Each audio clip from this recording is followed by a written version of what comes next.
everybody, and welcome to Your Change, a podcast aimed at revealing grace and empowering transformation.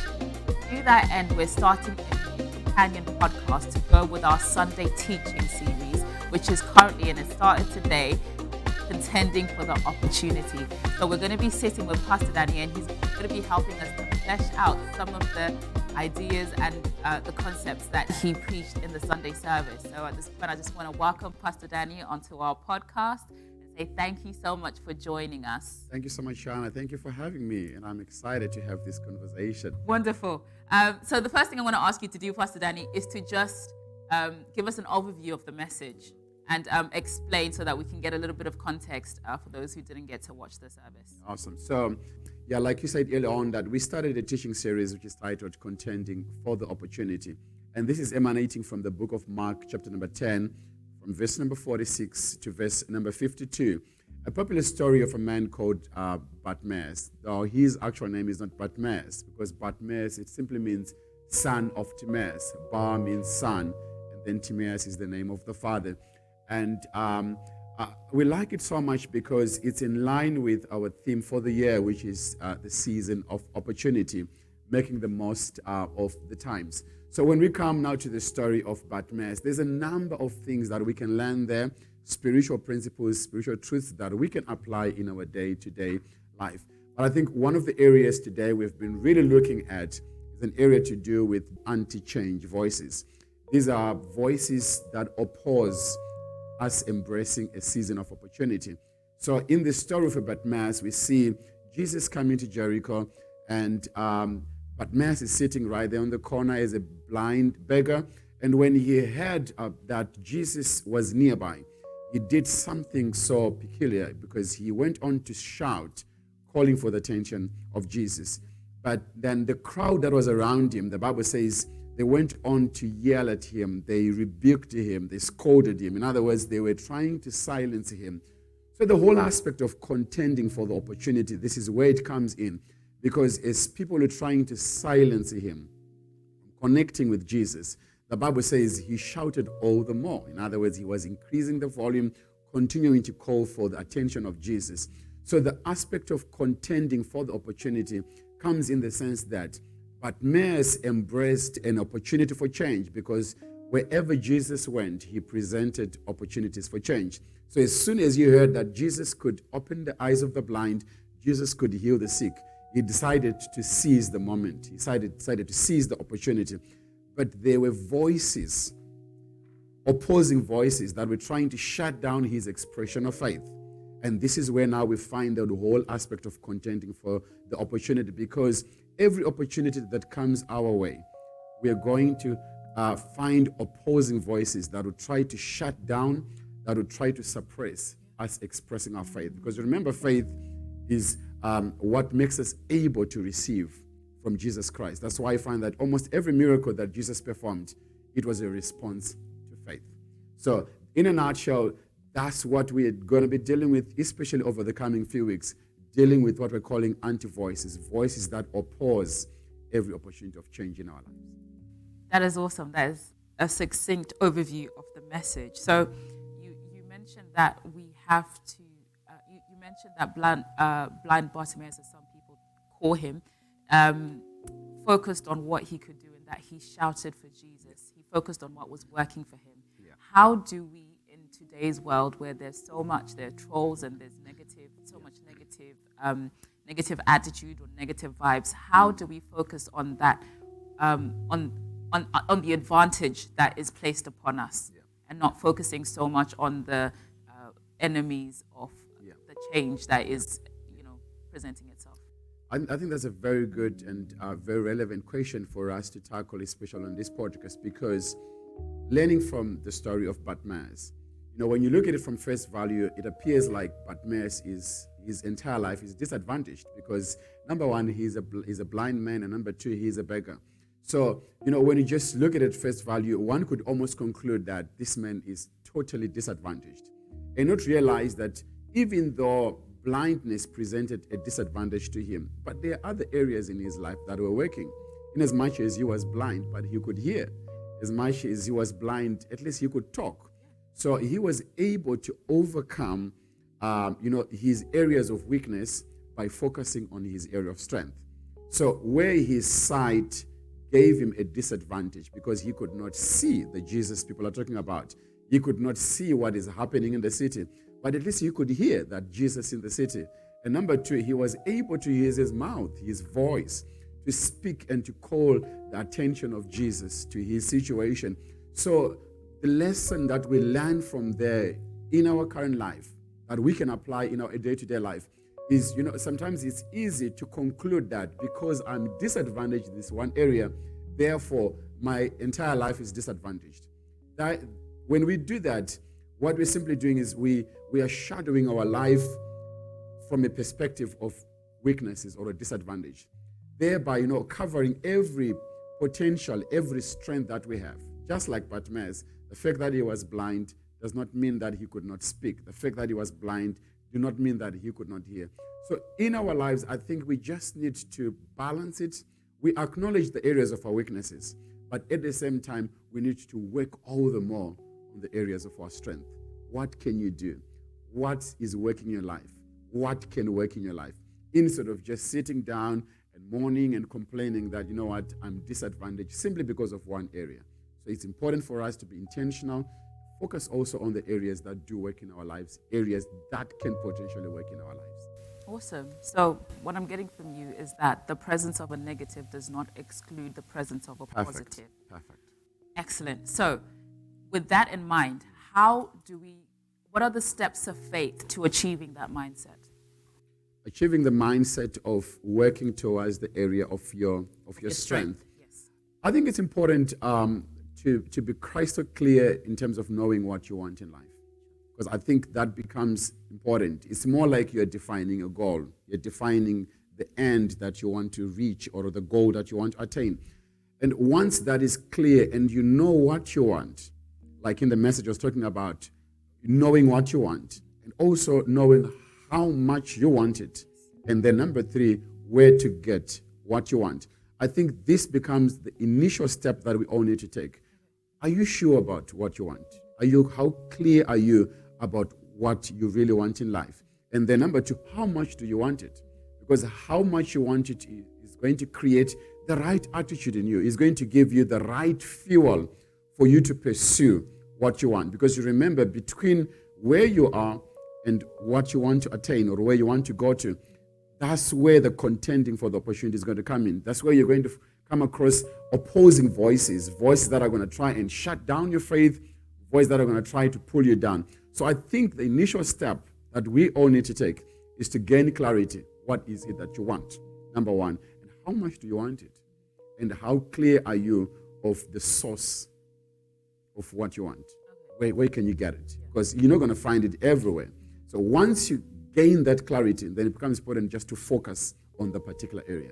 I remember myself when I was being taught about driving. Let me just throw that as an illustration. When I was being taught to drive, my instructor gave me one powerful principle that I've applied, and I continue to apply it in almost every area of my life. So he was teaching me to do reverse driving, going through what they call the cones. Back home, used to call them the drums, So he said to me, whenever you're doing reverse parking, what you want to do is, if they've put cones right at the back, focus on the last cone. Okay. Yeah, focus on the last cone. Align yourself to that one. And then just continue to drive, making sure that everything that you're doing is you're aligning it to the last cone. Don't worry about the first one. Don't worry about the second one. So the principle is you must be clear about where you're focusing. And your focus must be on where you want to go, what you want to achieve. That becomes very important. Then you align everything based on where you want to go, what you want to attain. And I think that becomes the second most important element, focus. So for Bartimaeus, his focus was on Jesus. There were so many voices in the city, so many people that were talking, but his ultimate focus was on Jesus. Wow. Okay. So you've talked about focusing on the source, and Bartimaeus focused on the source, who was Jesus, and you had to focus on the cone. Okay. And then you talked about the other cones, which are, let's call them distractions in this point. So how do we silence those distractions, or how do we stop? Because they're there in the rear view mirror, we can see them. They're telling us to shut up. They're telling us that we're embarrassing them. How do we keep those voices from stopping us from getting to our source. Now, that is the core, I think, of contending for the opportunity. Because we are going to come across, we're going to be hearing all these voices that are going to be speaking, trying to silence us, trying to push us down. But I think it comes back maybe to the point that I said earlier on, that how much do you really want it? Because if you really want something and you know where to get it, then everything else doesn't matter. Everything else, consider it as a distraction if it's not going to help you to come to the source. Consider everything just as a distraction. And never allow yourself, and I think this is where now one is going to be able to sit down and begin to have conversations with yourself. And be able also to listen to your voice as an individual. Instead of just responding to the negative voices that are coming externally, it's important to sit down and tell yourself that if I'm going to listen to these voices that are shutting me down, my situation is not going to change. I'm going to remain where I am, and I'm going to remain the same. So the best thing that I can do for myself is to make sure that if there's a voice that I'm going to listen to, I've got to listen to the voice of the one that I'm going to. I'm going to pay attention to the voice that is coming from the source. Yeah, the source that is bringing the solution to my problem. And I think that's exactly what Bartimaeus did. In as much as people were speaking, and we can't silence people. Yeah, but we can diffuse those voices in our ears and say, no, I'm not going to pay attention to this voice. We do hear them, but I'm not going to pay attention to that voice. I'm going to focus on my source. And for Bartimaeus, his focus was Jesus. In as much as people were shouting, were yelling at him, were scolding him, were charging him to keep quiet, but his focus was on the Master. And the very moment Jesus says, let him come here, he responded to the voice of Jesus. But to every other voice, he didn't respond to it. Why? Because he knew what he wanted. He knew how much he wanted. And he knew where to get what he wanted. Wow. Okay. So Bartimaeus focused on Jesus. Yes. So the next question that I want to ask you, he talks about how you have to have a conversation with yourself. Okay. So could you just briefly give us a few steps to how we can, talk to ourselves, how we can encourage ourselves, how we can identify that the voices around us are not going to help us? Yeah. I think it's very, very important, when you talk about having a conversation with ourselves, very few people do practice this, from a very practical point of view. But there's no harm. Just give it a try. Just have a time where you can just shut your door and just be by yourself. Make an appointment with yourself and say, I'm going to speak to myself at this particular time. Honor that time. I want to try and provide something that is very, very practical. Then when you get in there, remove all forms of distraction. I know the biggest form of distraction nowadays is our phones. Yeah, because we have it there, it's on. If it's not on, then it's on silent, but it's on vibration. When the notification comes, the screen is blue. We can see everything.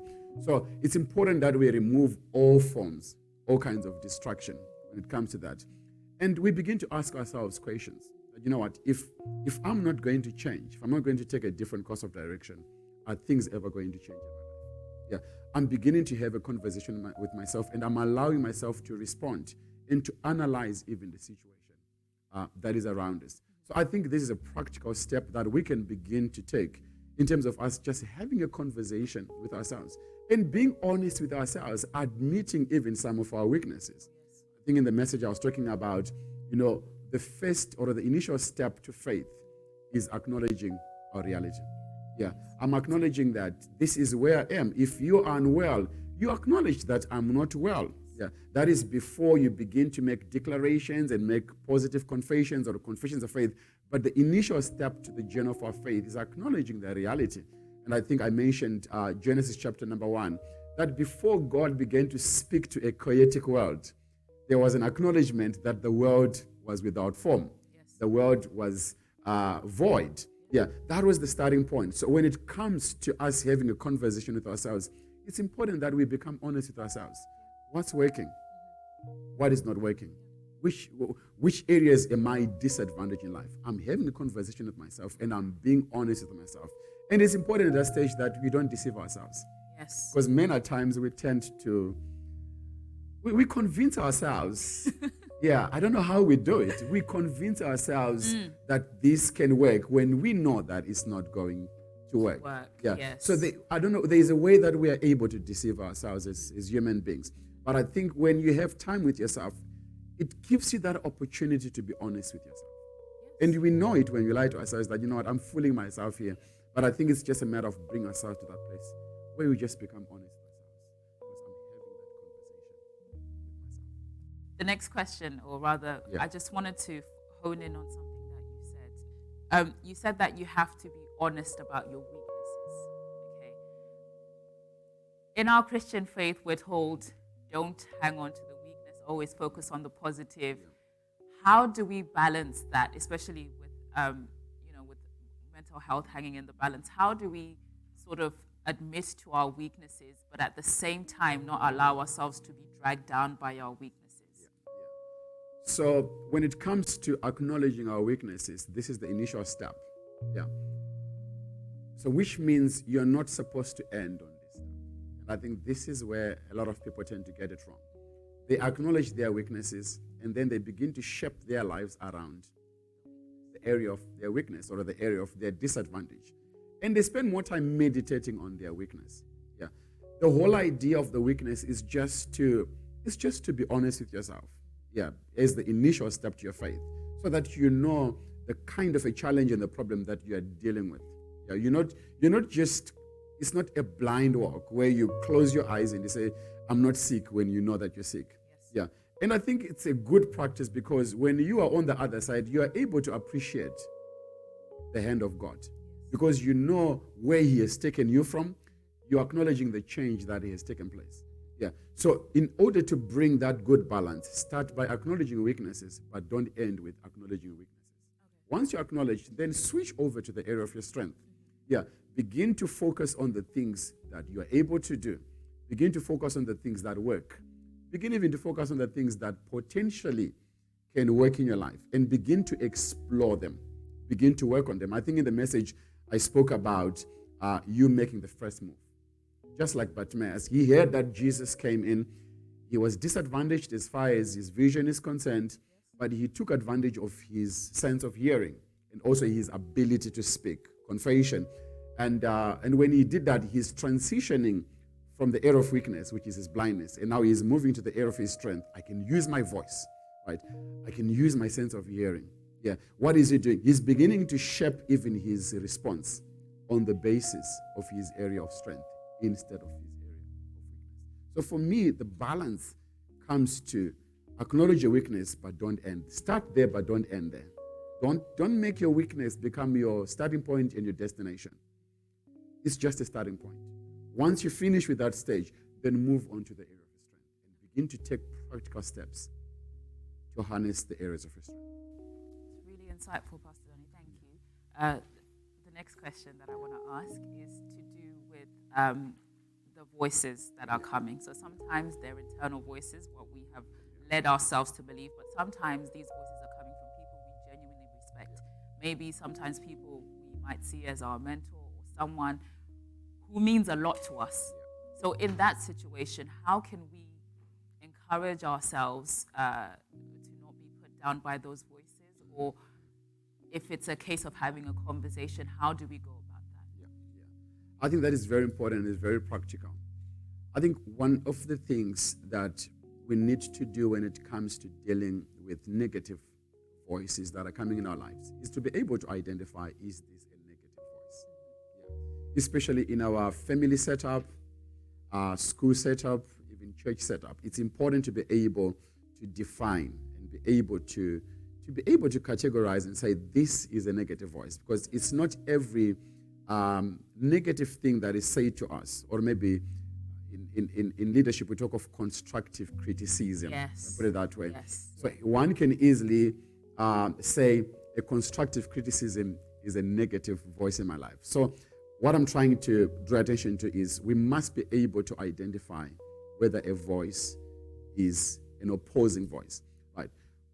Few indicators. Number one, an opposing voice will work discouragement in us. That's one of the biggest things. And you're going to realize that as we go through this entire series, all opposing voices, they have this one feature in them. They work discouragement in us. They stop us from pursuing the best that God has created us to be. They silence us, or they want to shut down every expression of faith in us. So the first thing is to identify, is this voice working encouragement, or is it working discouragement in my life? Is it sucking away strength in me to become the best version of me? Is it devaluing me? Yeah. You find that in most family setups, you're going to find that what people are saying to us are actually things that are true, that we just need to pay attention to from a genuine point of view, because in most family setups, not all of them, but most family setups, people might say something that is not nice to our ears, but upon good reflection, you notice that it's something that you really need. Because either it's helping you to realize a weakness that you need to work on, or it's helping you to realize a potential that you have, perhaps, that you're just ignoring. So it's important to be able to distinguish voices and be able to tell that this is a negative voice. But I'm very confident that when it comes to opposing voices, they shut down our confidence. They discourage us. They take away the hope in us, the confident expectation of God. It takes everything away. It doesn't give you the strength to push on. It makes you not even believe in yourself. It makes you not even believe that the future can be different from your past. So for me, that is a very, very, very important thing, especially when dealing with family, when dealing with church. Be able to tell that this is an opposing voice. And most of the times, the enemy is the one who brings an opposing voice to us. But people around us, if we really sit down and just look a little bit more into what they are saying to us, you're going to find that most of the times what they're saying, there's an element of truth in it that we just need to work on. Most people, we struggle to admit. No, I struggle too. I 100% struggle too. I guess that's one of the things that I can, from a personal application point of view, you can add that to the talking to yourself part. So what this person has said, is it building me up? Is it discouraging me? And we can add that to all the other questions that you added. I'm afraid to say that our time is up, but would you please just give us a last few remarks, anything that you can give us to sort of practically apply this word in our lives this week? Thank you so much, Shiana. So for me, my closing remarks to those who are watching and those who are going to be listening to this podcast is that just like Bartimaeus, in as much as he was blind, he was able to hear, he was able to use his voice. So in life, sometimes it appears like if one area of our life is not working, it appears like every other area of our lives doesn't work, doesn't have the potential to work. But I want to rest assure you that the fact that one area of your life is not working, it doesn't mean that nothing completely works in your life. So it's important for us to pull back and be able to separate things that are not working, that have not been working, and the things that are working. There might be things that we haven't really tapped into. So they are more like potential things. So that's my biggest word that I want to leave to you. You know what? Be able to separate your weaknesses and also embrace the areas of your strength in your life. And I think I can add another one. I think I can add another one to do with the voices, because I think the whole series is centering around this whole issue of voices. Take some time, pull back, pay attention to the voices that are speaking into your life. Be able to identify the voices that are speaking to your life. Some of them, they're very good voices. They're there to push you, propel you to the next level. But I want you to take note of the voices that are working against you, voices that are breeding discouragement, that are taking away hope from you, a confident expectation of God, voices that are devaluing you, where when you look at yourself, you feel like, I'm nothing. My life doesn't amount to anything. There's absolutely no need for me to even try anything. Those are what we are calling the anti-change voices, voices that are opposing the good change that is coming your way. And lastly, I want to say, you know what? The presence of Jesus presents opportunities for change. The presence of Jesus in our lives presents opportunities for change. Everywhere Jesus went, he presented opportunities for change. So go ahead and contend for the opportunity of change in your life. Wherever the Spirit of God is, there are countless opportunities for change. When Jesus went to the wedding at Cana, there was a crisis, but his presence presented an opportunity for change. The other day, he went to the synagogue. There was a man with a withered hand. The presence of Jesus in the synagogue presented an opportunity for changed. The other day, you went at a pool called Pool of Bethesda. There was a man who was paralyzed there for 38 years, but his presence there presented an opportunity for change. So why not go ahead and seize the opportunity? That is why we're in this season, a season of opportunity, making the most of the times. Thank you so much, Shana, for having me. Thank you so much for your time, Pastor Danny. I am going to be this week seizing my opportunity for change because of the presence of Jesus. Thank you guys so much for joining us. I'm just going to ask you to like, comment, share, and subscribe so that we can share this and reach as many people as we can. But for now and for this week, that's it from us. God bless and take care.